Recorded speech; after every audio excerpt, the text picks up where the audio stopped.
साडा हक, साडा हक। हरियाणा सरकार, हरियाणा सरकार, हेल्थ मिनिस्टर, NHM, NHM। धन्यवाद साथियों, ऐसे ही जोश जगाते रहना। अमित जी ने एक बात बताई थी, पाएंगे बीच में तो नहीं उठ जाएंगे, क्योंकि मेरा यह मानना है कि अल्टीमेटली किसी भी संगठन में अकाउंट्स एक बहुत बड़ा, या अकाउंट्स के कर्मचारी एक बहुत बड़ा रोल अदा करते हैं। और अल्टीमेटली होता भी यही है कि कर्मचारी चाहे हमारी एनम बहने हैं, जीएनएम बहने हैं, अल्टीमेटली अकाउंट्स वालों के पास में जाके ही पूछती है कि बाबू जी मेरी कटी हुई सैलरी नहीं आई है, मेरा 5,000 रुपये जो कोविड के दौरान मिलना था सभी को मिल गया है, मेरे को नहीं मिला है। तो सबकी जिम्मेदारी ये अल्टीमेटली किसी भी आदेश को लागू करने के लिए सबसे ज्यादा रोल, अहम रोल अकाउंट्स वाले ही निभाते। तो अकाउंट्स में हमारे संशय था, हम लोगों ने मीटिंग की, इकट्ठे होकर 29 कर्मचारियों ने कुछ एक हमारे कर्मचारी या अकाउंट्स वाले इकट्ठे थे भी, स्ट्राइक में पहले से थे। उनके मन में भी ये था कि हम स्ट्राइक में रहेंगे, लेकिन होगा क्या या करना क्या ये नहीं पता था। हम इकट्ठे हुए, हमने एक ही चीज डिसाइड की कि अगर संगठित रहेंगे तो शायद कुछ ले लेंगे, और हक की लड़ाई ये मिलना भी चाहिए। होता क्या है बस खाली कि हम बीच में अपने आप को विड्रॉल कर लेते हैं किसी के कहने से, या एक वर्ड है जुमला, सरकार के जुमले से। तो हमें अब की बार ये तो करना ही नहीं है कहीं से भी कि हम किसी जुमले पे मान जाएं। उम्मीद करता हूँ सभी इस बात पे एग्री भी होंगे, है ना सभी? क्योंकि बार जुमला तो लेना नहीं, चाहे 23 दिन हो चाहे 27 दिन हो। पहले भी स्ट्राइक हम कर चुके हैं। लास्ट टाइम में 23 दिन की स्ट्राइक मेरे को याद है कि हम बिना कुछ लिए काफी संख्या में पूरे हरियाणा में कर्मचारी इकट्ठे थे, एकजुट थे, लेकिन कुछ नहीं मिला हमें। उसका कारण तो मैं नहीं जाऊंगा हाल फिलहाल, क्योंकि हमें हाल फिलहाल तो संगठित ही रहना है ना, और कुछ लेके ही, कुछ क्या, अगर हम रेगुलाइजेशन की बात करते तो रेगुलाइजेशन ही लेनी है और कुछ नहीं लेना। मैं नहीं, देखिए मेरी बातें, या क्योंकि मैं अकाउंट से देखता हूँ, मुझे इन चीजों में डिफरेंस बहुत अच्छे से मालूम है। काफी बहनों को नहीं पता होगा, काफी मेल जो हमारा स्टाफ उन्हें भी नहीं पता होगा कि डिफरेंस क्या है। उस बात पे भी नहीं जा रहा, सिर्फ एक ही बात पे कि हमारी जो मांग है वो संगठित रहे, हम संगठित रहे, और सिर्फ उसी पे ही हम विड्रॉल करें अपनी स्ट्राइक को, ठीक है ना? कुछ दिन पहले तक संगठन के अधिकारी, ये बात भी हो रही थी कि आगे स्ट्राइक नहीं होगी, लेकिन कल एक बहन जी थी, शायद सोनीपत से थी, तो उनका ये कहना था गरीब में तो हम इकट्ठे होंगे ही, रेगुलर होंगे तो ऑफिस के लिए होंगे, तो गरीबों कभी नहीं छुट्टी। किसी कितना बड़ा अधिकारी ले लो, अभी डॉक्टर्स की स्ट्राइक थी, उन लोगों को चाहे गरीब भी नहीं थे लेकिन कैंटीन में तो बैठे थे, उसको भी हम गरीब कहेंगे। अगर हम अपनी सीट से छोड़ के अलग हैं कहीं पे तो वो गरीब है, गरीब में तो इकट्ठा होना ही पड़ेगा। कल हमने यज्ञ किया है ताकि सरकार को सद्बुद्धि मिले, उनके दिमाग में ये चीज आए कि वास्तव में ये कर्मचारी योद्धा थे, हैं और रहेंगे। क्योंकि ना जितनी मेरे को जानकारी है, हेल्थ और स्वास्थ्य और शिक्षा एक ऐसा मैटर है, सेंटर बोलती है स्टेट का मैटर है, स्टेट देखिए सेंटर में अपना व्यू बहुत पहले दे चुकी थी, और आज भी उनका व्यू यही है कि हेल्थ और एजुकेशन के मैटर को स्टेट सरकार देखे। इन कर्मचारियों को रेगुलाइजेशन, इनकी वेतन विसंगतियां, ये इनको मिलने वाले लाभ के बारे में स्टेट गवर्नमेंट ही डिसाइड करे। सेंटर अपना जो पार्ट होता है किसी परियोजना में या किसी मिशन में, सेंटर जो उनको WHO से या वर्ल्ड बैंक से मिलता है वो देता है और देता भी रहेगा। बात ये होती है कि अगर कोई डिफरेंशिएट है तो उसको स्टेट गवर्नमेंट पूरा करे। तो मैं साथ साथ इस मंच के माध्यम से न केवल सरकार बल्कि उन संगठनों के पदाधिकारियों से भी ये रिक्वेस्ट करूंगा कि जो न केवल हमारे 800-900 कर्मचारी हिसार के, बल्कि पूरे हरियाणा के जो 15-16 हजार कर्मचारी गरीब है आज, अपनी जायज मांगों को मनवाने के लिए उन सबको भी सद्बुद्धि दे कि हम एक संगठन में रहते हुए अपनी मांगों पे अडिग रहें और सिर्फ वही लेके उठे।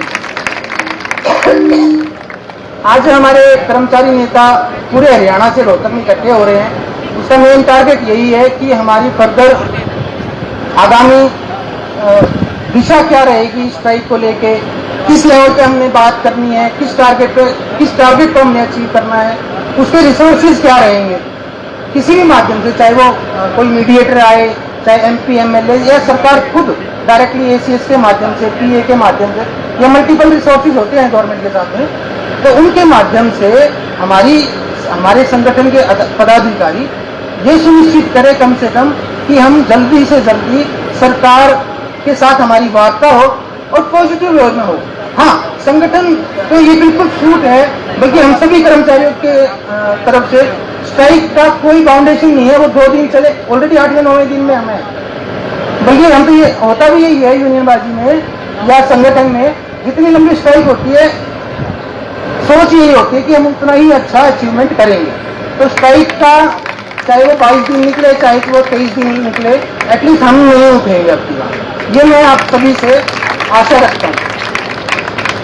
और इसके अलावा एक बात और मेरे को आप लोगों के साथ शेयर करनी थी।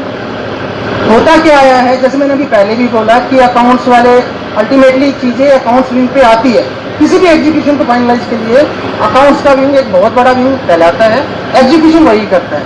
स्टाफ ही कहते हैं कि अकाउंटेंट ने ये नहीं किया या अकाउंटेंट ने वो नहीं किया, तो ऐसा कुछ नहीं है। सबसे बड़ी विडंबना ये है या प्रॉब्लम ये आती है, अकाउंटेंट किसी भी संगठन में एक वो कड़ी होता है जो पदाधिकारियों, चाहे वो सिविल सर्जन हो, डिप्टी सिविल सर्जन हो या एसएमओ या डीडीओ कोई भी हो, उनके बीच की कड़ी एक अकाउंटेंट ही है। जैसे अभी प्रधान जी ने कहा कि टीएडीए नहीं मिला है, या कई बार ऐसी भी प्रॉब्लम्स आती है कि जो रूटीन के टीएडीए होते हैं वो हमारे विड्रॉल नहीं होते और अकाउंटेंट रोक देते हैं। ऐसे होता है ना फील्ड में, इवन डिस्ट्रिक्ट में भी होता है। तो एक बहुत सिंपल सा कॉन्सेप्ट है, अकाउंटेंट को आप सभी उसी कैडर में हो जिसमें आपका अकाउंट है। तो आपको कुछ मिलता हो तो अकाउंटेंट कभी नहीं रोकता। बाउंडेशन होती है जो सरकार लिख के देती है, उसको एग्जीक्यूट करना होता है। कई बार अधिकारी मान जाता है, कई बार अधिकारी नहीं मानता।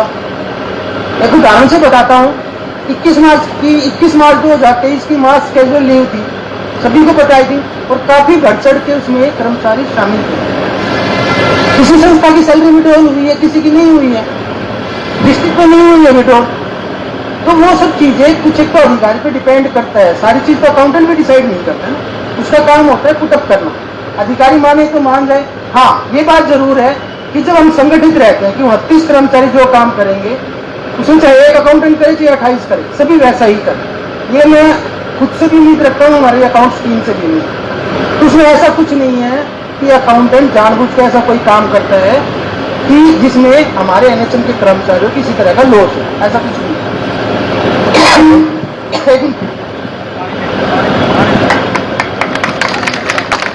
डैम साथी के लिए बहुत बहुत धन्यवाद। साथी की तबीयत सही न होने पर भी इन्होंने इतना जोश है कि अपने विचार रखूं, तो बहुत बड़ी बात है साथियों। तो इसी बात पे इन साथियों के लिए, अकाउंटेंट साथियों के लिए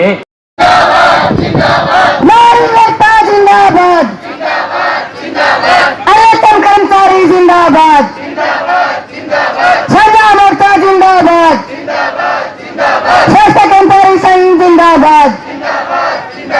नहीं लेंगे घुर्की से, नहीं लेंगे घुर्की से,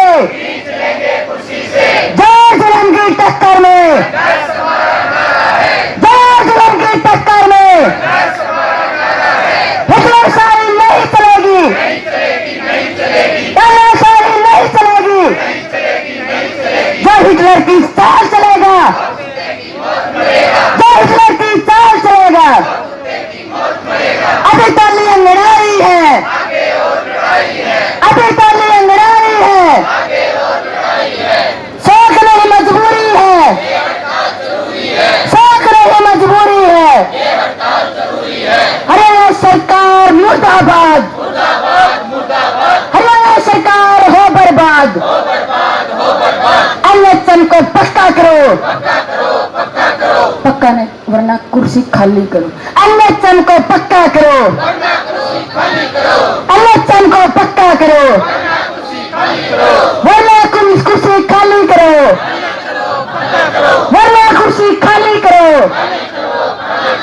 हमारा संघर्ष जिंदाबाद, हमारा भाईचारा जिंदाबाद, हमारी एकता जिंदाबाद, नारी शक्ति जिंदाबाद, हमारा भाईचारा जिंदाबाद। जय जैन की टक्कर में जो हमसे टकराएगा, बेगमा वेतन लागू करो, हमारा शोषण बंद करो, हमारा अत्याचार बंद करो। हरियाणा का स्वास्थ्य मंत्री मुर्दाबाद, हरियाणा का स्वास्थ्य मंत्री मुर्दाबाद। नहीं जाएंगे घुर्की से, जय के टक्कर में